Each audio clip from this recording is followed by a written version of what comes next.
I have to ask you about Cabaret. Eddie was here, Yeah. and in fact, he was the first episode of Actors Side we did this season. Terrific in the Good Nurse. But I asked him about Cabaret, and he just had nothing but wonderful things to say about working with you. Oh. Did he recruit you for this? Did he call you up? That's what I read. It's like I was drafted into the army or something. Yeah, he did. I didn't know him before, and he'd worked with a friend of mine, and we met for breakfast kind of 4 years ago and said, "Do you fancy it?" And I was like, "Oh, yeah." But, then a whole pandemic happened and it kind of went away, and then we actually got to do it. And he's extraordinary, and he's just such an amazing man and such an amazing friend. It sounded like such an unusual kind of approach to Cabaret, and you're working in the audience. Well, it was in the round, so they'd kind of recreated a kind of Kit Kat club, and Yeah. there was champagne, and there was, men and amazing heels. And, Oh my God. And actually it was so interesting because when you have that kind of intimacy with an audience, whatever is going on in the outside world impacts what goes on in these inside worlds. And so when we were doing it, Russia invaded Ukraine, and all of a sudden Cabaret, there were certain lines within the story which, meant so much more. Like it was a real thing, and you'd have audience members during the Nazi anthem stand up and go like that. And you're like, wow, God, this is real. There's something really real going on.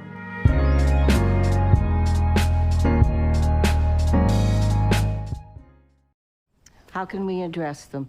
The only important thing to establish is if we forgive the men, so that we will be allowed to enter the gates of heaven. You can laugh all you like, Salome, but we will be forced to leave the colony if we don't forgive the men. How will the Lord, when he arrives, find the women if we aren't in the colony? Jesus is able to return to life, live for thousands of years, and then drop down to earth from heaven to scoop up his supporters. Surely he'd also be able to locate a few women who left our colony. Let's stay on track. All right, I'll stay on track. I cannot forgive them. I will never forgive them. Welcome to the Actors Side today. Man, has she had a hot streak ever since hitting the movie world in 2017, of course, before that on stage and all kinds of places. But one really great project after another. The current one is Women Talking, for which she has been nominated for 2 Critics' Choice Awards, Best Supporting Actress and Best Ensemble. That just happened as we're speaking here. So excited to bring you in here to talk the Actors Side. Jessie Buckley, hi. Hi. I'm such a fan. I have been a fan since I was in Toronto, and I stumbled onto Wild Rose, and I saw that movie, and I go, who is this? No, she's not. She is not Irish.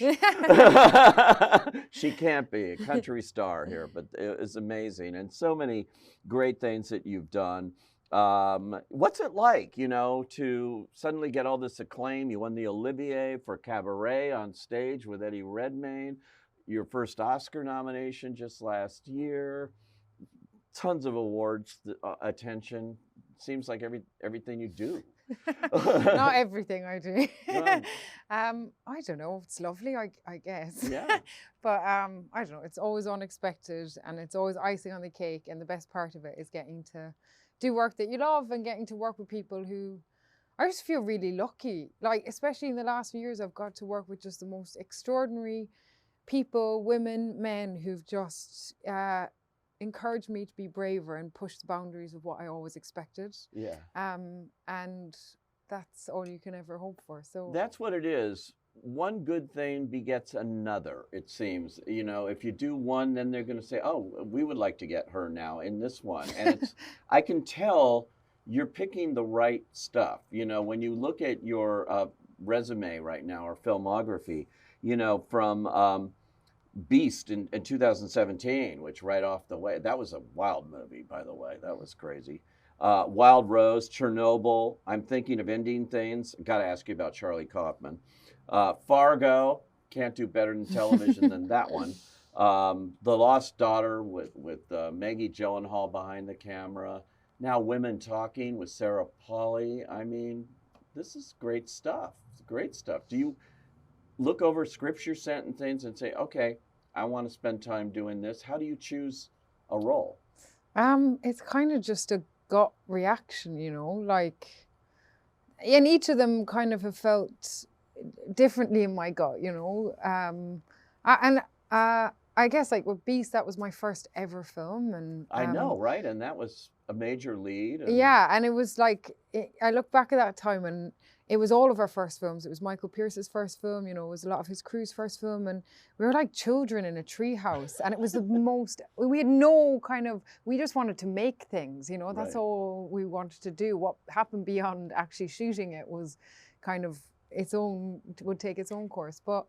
I don't know, with scripts, I guess you meet certain stories at different points in your life and you have a reaction to them. And some of them are creep ups. Like, Women Talking was kind of interesting for me because I read it and I was like, I had no idea how you do that. Like, I've never read that. It felt like such a foreign language. Like, even the prospect of having that debate with 12 women and exploring the relationships not only between men and women but also between women and women, and having somebody like Sarah and Dee Dee Gardner, extraordinary Dee Dee, and Fran McDormand have the vision and the kind of courage to see something much bigger than what, you know, just 12 women in an attic. And then when you get that, yeah, you're all sitting in a barn basically talking. The title doesn't lie. No. It does exactly what it says on the tin, as we say. I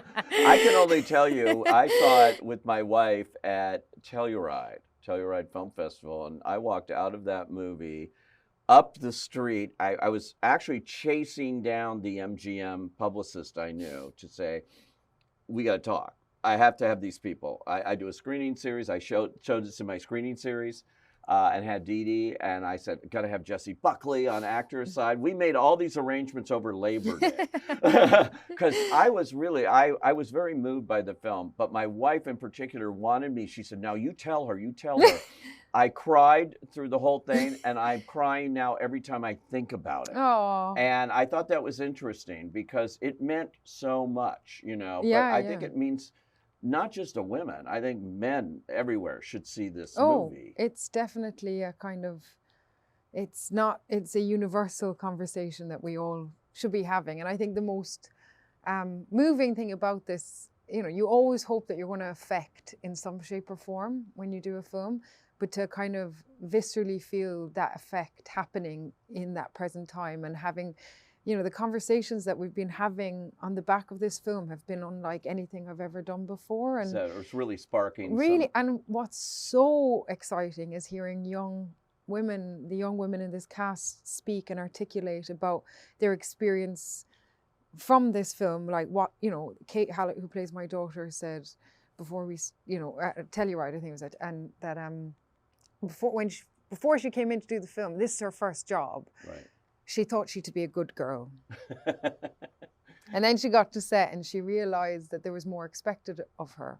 Right. And then after this film has come out, she's stepping into the world knowing that she can expect a lot more from the world and from the people that she works with. And having an 18-year-old young woman say that is like, that's it, you know? So amazing. And if it can have that effect, and then that's all that really matters. Yeah, and it's such an interesting, I mean, you could see this on a stage almost, you know, it would work as a play, but I thought it was really cinematic. I really like the way Sarah Polley shot it. You see stuff going on in the background outside, and it's so insular, and all of them. I'm wondering, did you have a big rehearsal period or something, or how did you bond as a group to do this film?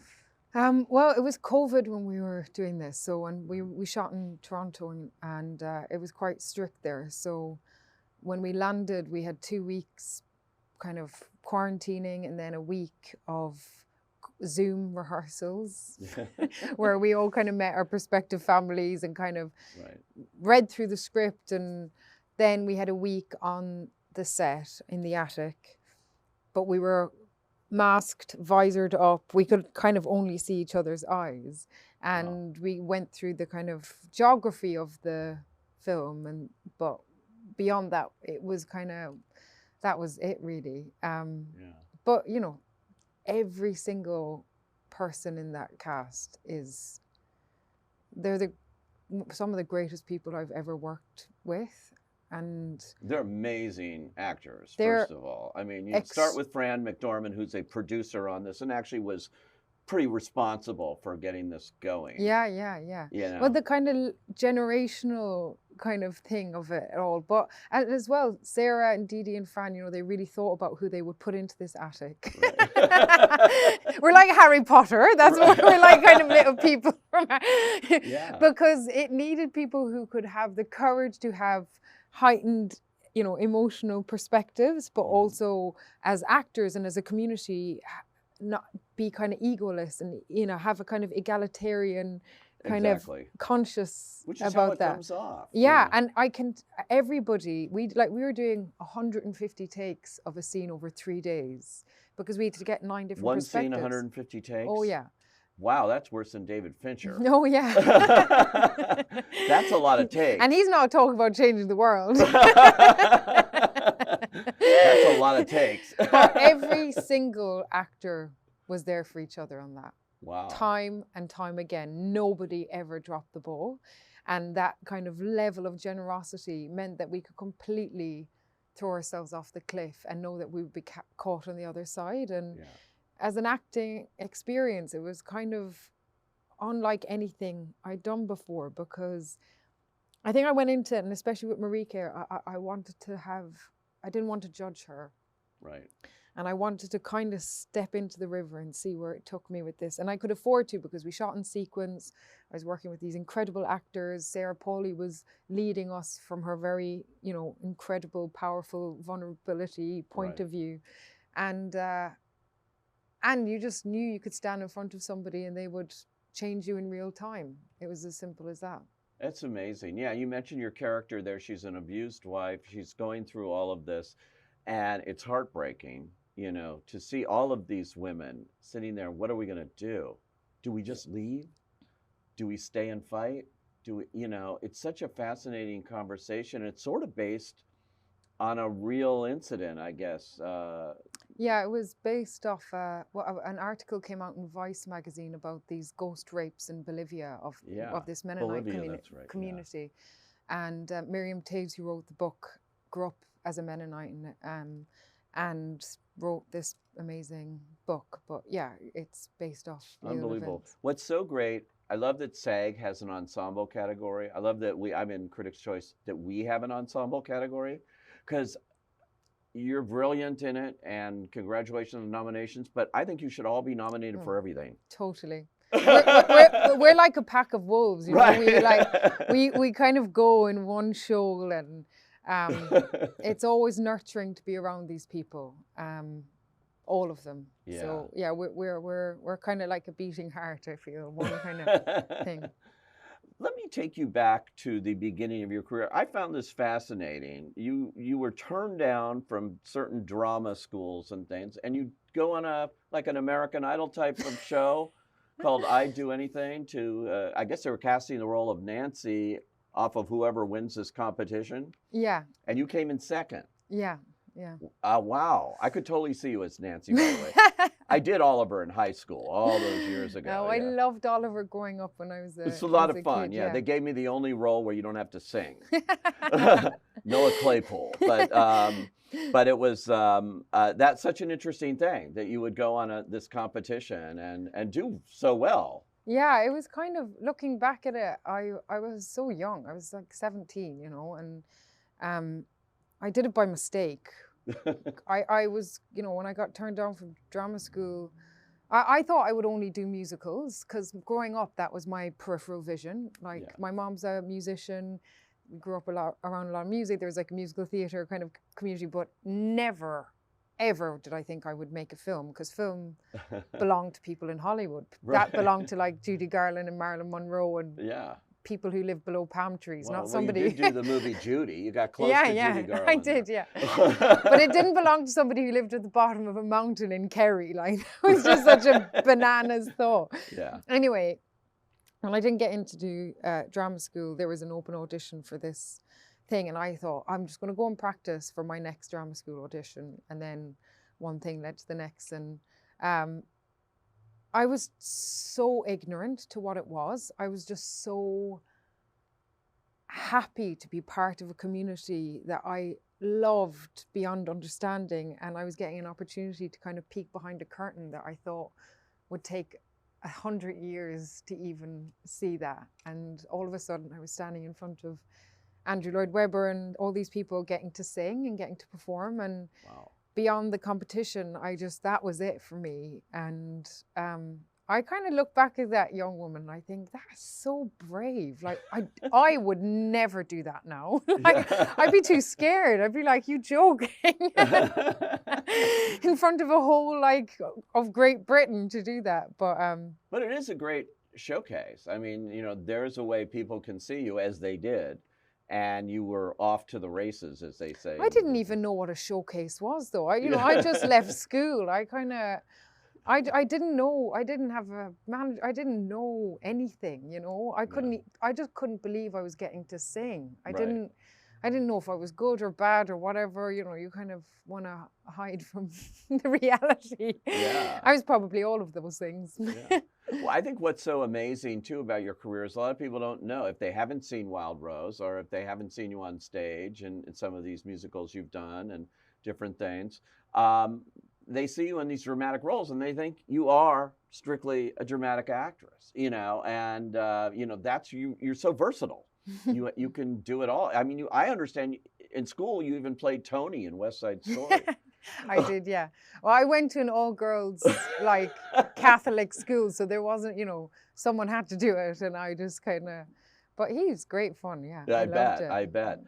Tell me about Wild Rose. That was such a engaging character. She was so much fun to watch and determined to get to Nashville and sing, you know, coming from Scotland or Yeah. And just a wonderful little movie that everyone should see. If you haven't seen it, you've got to see this one. But yeah. Yeah, it was great. I made it with some of my brilliant friends, Tom Harper, who I'd done War and Peace with. Yeah. And she just was like the best fun to play, you know. And in a way, she was kind of my first offering of somebody who'd been told that their life was going to be a certain way, and some kind of internal, like, you know, belief that there was something more for herself outside of the limits that she'd been told she was allowed to dream in. And you know, it being set in Glasgow, and that music, and getting to work with these amazing musicians, and you know, on press tours, it was like I just bring my guitarist and we kind of plop ourselves down on the stage and sing a song and then go home. And Wow. it was great. It was really live. Like, it was a really live experience. You did it all live, the song? Oh, yeah. We did all of it, recorded it all live. And went to the Grand Ole Opry, sang on that stage. That was amazing to see the section in Nashville and Yeah. all of that. And then you had, the album went to #1 on the country charts. So Did suddenly it? it did. You know. Brilliant. You're suddenly a country star. Oh, God. But you could be. I totally, that may be all acting, but I believed it. I could see you at, you know. I fell in love. I'd never listened to country music kind of before, but I fell completely in love with it. And like, after we finished filming, like Bonnie Raitt, you know, I know she's like more on the blues side, was my like idol during prepping for that. And I made this pilgrim after we finished shooting in Nashville. I drove down through Route 66 and I went to see Bonnie Raitt then sing live in Santa Fe in New Mexico in the mountains. And I was like on my own sobbing. And there was all these kind of middle-aged women being like, is she all right? Like, why is she here? In the middle of a mountain crying. But I felt like I had to kind of get close to Bonnie. Well, that's a good person to get close to. Let me tell you. She's amazing. Her father was a big Broadway musical star, you know, John Raitt. Oh, no, I didn't know he was that. huge. Oh. But so many things. What was Charlie Kaufman like? I find him fascinating, and that movie was really good. It was. People want to debate it and say what was going on, but I thought it was really good. It was a Netflix movie. Yeah. I'm thinking of leaving. But he's got to be an interesting person to work with. He's the best. Fascinating. you know, all these people kind of, it's so interesting when you get to work with directors, they all like paint with different brushes, and Charlie paints with the most abstract, kind of profound, particular brush. And I adored it. Like, of all the things I've done, it was scary for me, you know. It's like, and I kind of got it on a last minute thing. Somebody dropped out and you send a tape in 24 hours and you get this huge poem that you're walking up and down the kind of canals in Dublin trying to learn, and then you put yourself on tape and go, probably not going to happen. And then Charlie calls you and goes, yeah, I'd love you to do it. And from the moment we met, how we were creating together was so fulfilling and so wild. And, you know, as a director, he just wants something to happen that is, and to kind of find something extraordinary and something incredibly ordinary. And he's, you know, one of our greats. You ask any director, and I guarantee one of them will say, oh, one of Charlie Kaufman's films made me want to direct, you know. Yeah, it's really interesting too. Yeah, he's had a very interesting filmography, and you know. And he's made some of the most important films in our history, you know. Absolutely.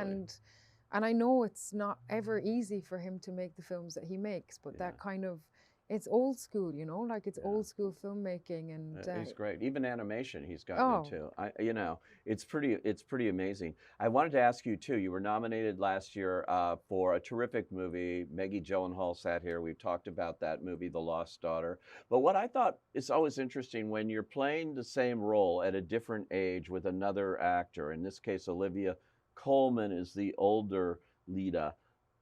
What's that like as an actor? Do you get together? Do you pass notes around? This is how I'm playing it, and this, you know. Or we did nothing. You really? It was so we believable. We picked an accent and that was it. And then we kind of, you know, we were on a lovely Greek island and drank rosé together in the evening. That's all we did. Sorry, we should probably kind of have a more interesting thing, but that's what we did.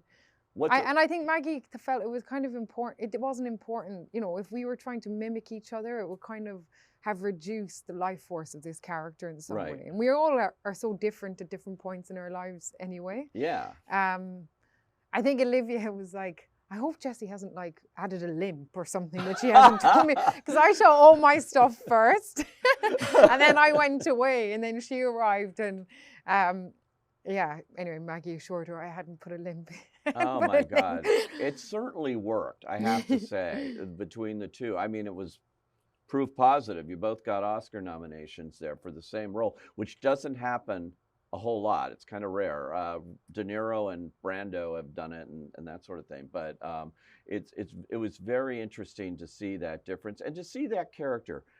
She's a woman who wants more, you know, and you totally understood it. You totally understood the regret from Olivia Colman and all of that. And, you know, with what your scenes were, you know, in the flashbacks and all of that. And fascinating. Yeah. She kind of, I don't know, she was somebody who met me at a certain time in my life as well. And I guess what's so kind of thrilling working with people like Maggie and Sarah is that they're brave enough to say the thing that hasn't been said yet. Right. Even though everybody knows it's there. And as directors and as friends and as women, they like... And as writers, too. And as writers, they, you know, create a space and they say, go on, step in and stand tall and don't apologize and go to the like scariest place and see what comes out. And, you know, I just feel incredibly lucky to have these women who, you know, we kind of support each other to do the braver thing. And it's great that they're getting the opportunity now. You know, Hollywood wasn't always that way. And I've seen more really good movies beyond Women Talking and Lost Daughter last year and She Said, which is fantastic. And Gina Prince Bythewood was here. We're talking about woman. I mean, there's really a lot for Hollywood. There's a lot. Yeah, there should be more. There's got to be you know, more. like this is I think what's happening is so exciting. And it's like, I've been reading this book called Cassandra Speaks, which is about how we kind of, in some way, the stories that we've always understood to be ours aren't actually ours. And now it's up to us to reclaim the stories that we want to tell and how we tell them, and whether that's in Woman King or Lost Daughter or Women Talking or you know, a communal conversation with all of us. Like, I think there is an opportunity to make film move things, you know, and stories have always done that. And you just have to find people who are brave enough, like Dee Dee and Fran and Sarah and Maggie and, you know, all of these amazing people to take the risk. Power of the entertainment, power of movies, television, stage, all of these things to make a difference too. Yeah. And I hope you keep making a difference. Thank you so much thank you. for joining us on the actor's side. Jessie Buckley, thank you. Thank you.